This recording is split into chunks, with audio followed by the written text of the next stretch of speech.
So now that links are official now, people thought that Zoodiacs would be dead, that pendulums would be dead, that the game would be slowing down. Well, let me tell you that absolutely none of that is true, and so today we have a Magician Zodiac Deck Profile, and this one can take advantage of the new rules in order to still produce some pretty amazing results. So let's go ahead and get right into the profile.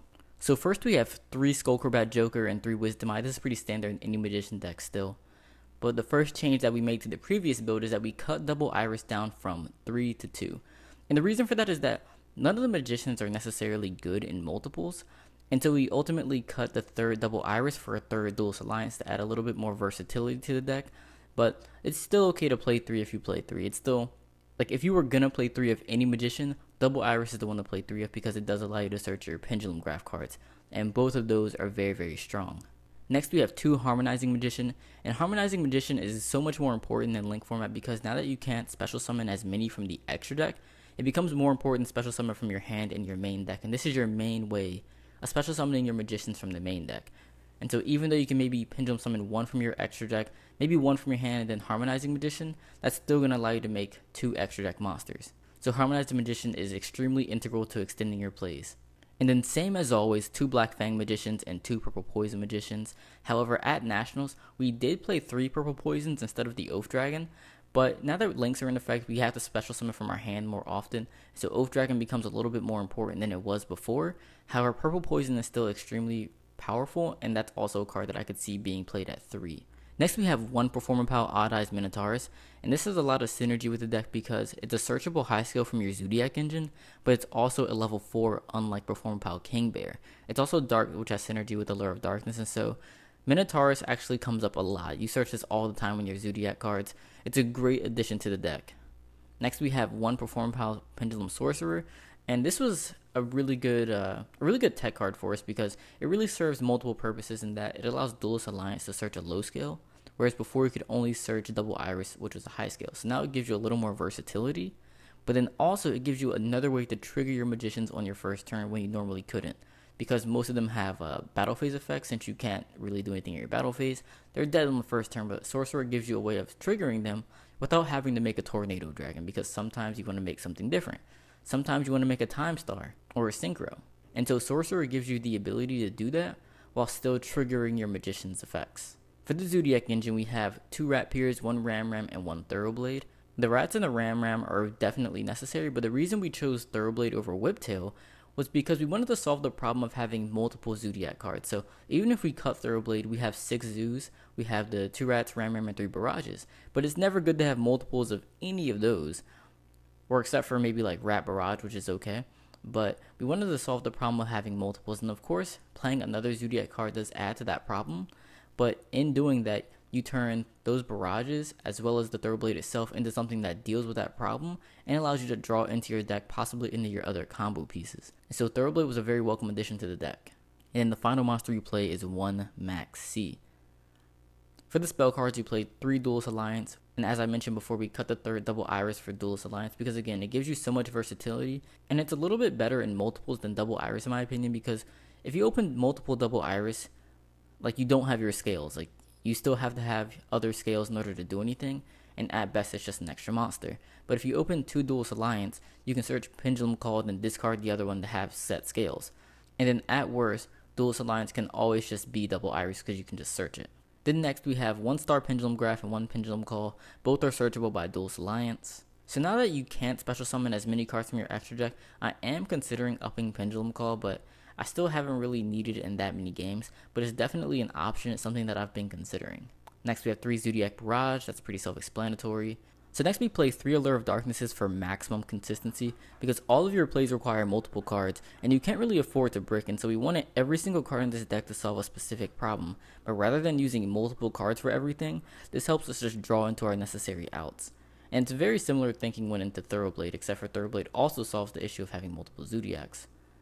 But an example of this would be like, we want to draw traps, but we only have 5 defensive cards in the deck, and so the fact that we play triple Allure of Darkness helps us draw into our 5 defensive cards, rather than having to play like 6 or 7 of them. And so speaking of problem solving, the final 3 spell cards were to help us go second, and so we ended up choosing 2 enemy controllers and 1 Raigeki.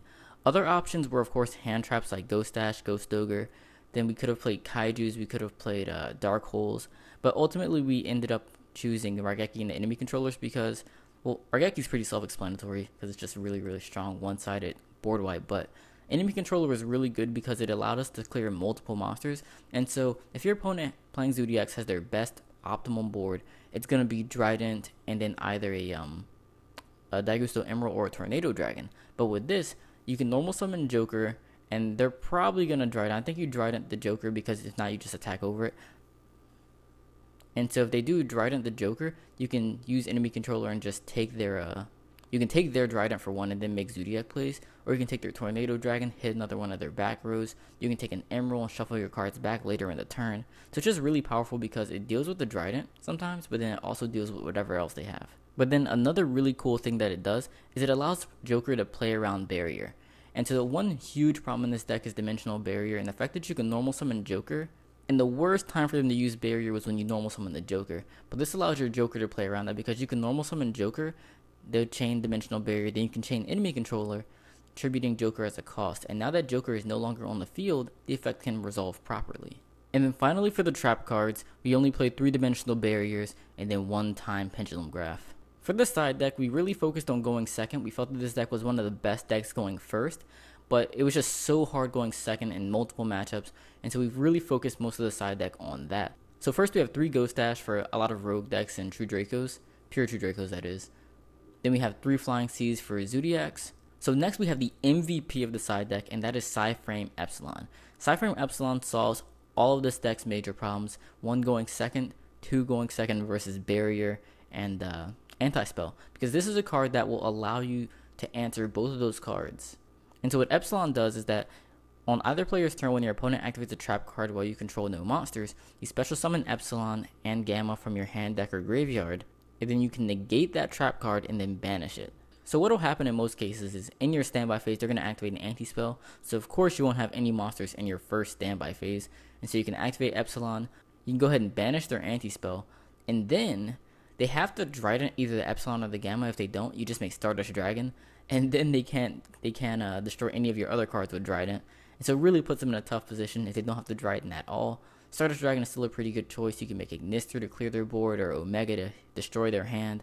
So it just gives you so many options after already solving one of the deck's major issues, and that's playing through Anti-Spell.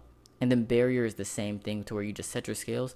If they play Barrier, you just negate it, make a Synchro, and then do your Pendulum play. So it's insane. Psyframe Epsilon is really, really good in this deck, and it solves really the deck's major issues.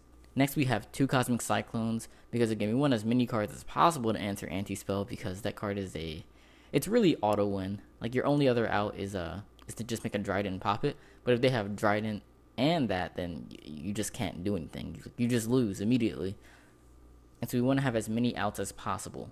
And then the final 2 cards of the side deck are the only 2 things we side for going first, and we usually just side out like the 2 enemy controllers and side in both of these, and those are 1 Secret Village of the Spellcasters and 1 Imperial Order. They both pretty much do the same thing. They prevent your opponent from playing spell cards, but they're both very different in their applications. And so the downside to Secret Village is that it requires you to have a spell card, so if you only have a Zodiac play, it's not going to be as useful. But if you do have a Spellcaster, the Secret Village is way stronger because your opponent can't like chain to it. Versus if you activate Imperial Order, your opponent can possibly draw the Cosmic Cyclone or the Tone Twisters to just chain to it.